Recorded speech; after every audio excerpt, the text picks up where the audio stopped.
Studies right now, and I just got to thinking about how we had so much fun playing with Google Earth yesterday.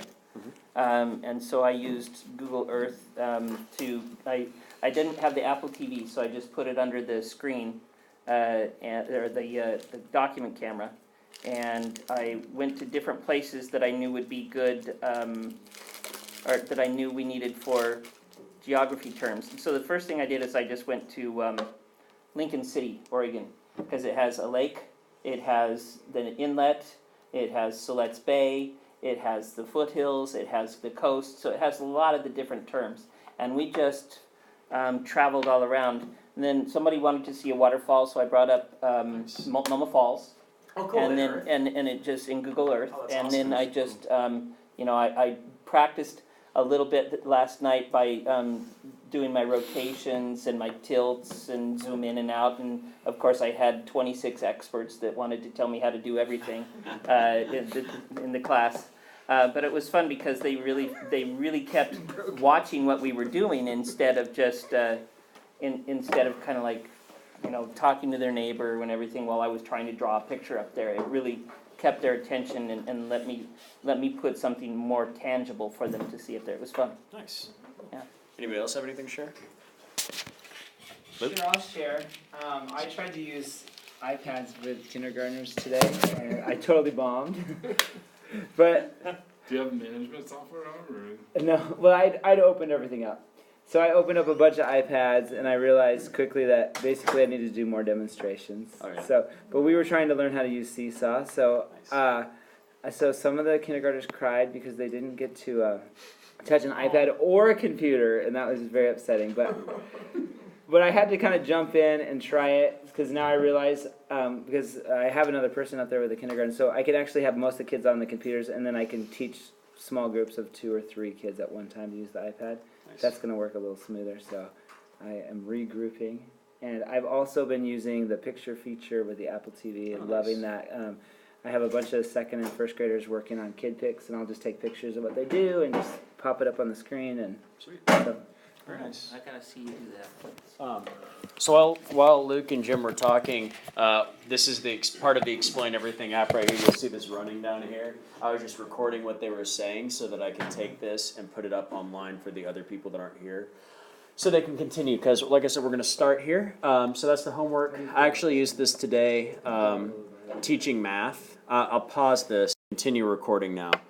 recorder when you talk? I stopped it. I stopped the recorder to show. Don't worry, you'll get a chance to do it in a second here. But I stopped the recorder to go back into the other presentation that I did for math, just to show you how I used it today. So we talked last week about how this is not just about iPads. This is about becoming fluent with technology and being adaptable. So I wrote up here: fluency is the same, equals inferring. If you can infer, then you can be fluent. So we're going to practice that right now by asking, what do each of these buttons on the left toolbar do? And if you'd like to follow along on your own iPad, the app, again, is a blue app called Explain Everything. So if you can find that real quick, I'll start having you guys guess. I'm going to use this up here. So you can either follow along or you can watch up here, but I'll give you a few seconds to find it. Use the search app. So check it out. That's what I did. So if you're at your home screen, Jen, if you slide over, there's a search bar. You just pull it down. Yeah, or just pull it down and you can type in explain and pop right up. Huh. Why does mine say back home? Mine I had to get from the App Store. I'm going to pause. I should be recording right now. The finger, again, will make it smaller or larger with multi-touch gestures. I can rotate it. I can move it around. You'll notice over here as well, there's an order to how all these texts are overlaid. So I wrote the text in one pane, and I'll show you how to do that. And then I made the box in another so that the text would go behind the box. You could alternatively have the text be a different color to where it will go over the box. But that's a little bit advanced. Let's go to the one below the hand. Looks like a pencil. What do you guys think that does? Rights, right? Absolutely. So that's going to write. If you double tap on it, if you tap on it again after it's already selected, you can change the thickness of the marker. And if you'll notice down in the bottom left corner, there are 3 different colors. You can also change those, but there are set ones. So I don't really like this pink color. I'm going to change it to, let's say, green. You have all the colors of the rainbow over here, but I want to go with green. I still got my thick marker. I can still write like that. So that's how you change those colors. Or if you want this other color at the bottom left, so maybe I want to say red instead, I would just click on that, and I can write in red. I want to go back to the skinny color now. Let's move on to the next one below that. I see a square and a circle. Shapes right there, right? So if I click on it, it's going to give me the option for a bunch of different types of shapes. We've got squares we can draw, and it will, by the way, it will draw at whatever color you have selected. So I've got green selected right now, so any shape that I draw, like an arrow, is going to be green. If I want to make a star, I can do that by giving it a shadow. Let's see what that looks like. Doesn't look too significantly different, but I've also got a black background and so forth. A. What does the A do now? Remember, we're inferring, you're guessing. What might that A do? Let's check. Well, that's a type. Both. It's the font size. It will also let you start typing in whatever color you have selected again. So I believe it's green still. Yeah. Green. Mine doesn't have that. Sure. The A? Yeah, so you just hit that and then bring it down to Go ahead, what code? I was able to do it, but I don't know if I can do it again. Capital Explain V. everything? that. Oh, you give its password? No. Does everybody else have Capital that A? V. This is 4. Yeah, I have the A on the side one, right? S. H. Making things Difficult. DJ. Ooh, now my eraser is missing. I can't believe I did 2 in a row. I have no idea what that's like. That. I'll have to check in. You should have the ability to make text. My eraser is What missing. on You shouldn't have even Do you used have it. it? Or no, a little quicker here. Oh, there. When you take something off the cloud, you do. Uh, We need to have this password. the big one. Unless, yeah. Oh, yeah. definitely. The big thing, I mean, the text is all good. Those are the basic ones, but this is the main thing here. This plus sign is what's really, really important. It'll let you take a previously existing photo, video, or file, including PDF, so you could conceivably import the entire Engage New York module into your Explain Everything, and you could annotate. You could literally just slide through. If you want to freeze it on a problem and check your notes, you can do that.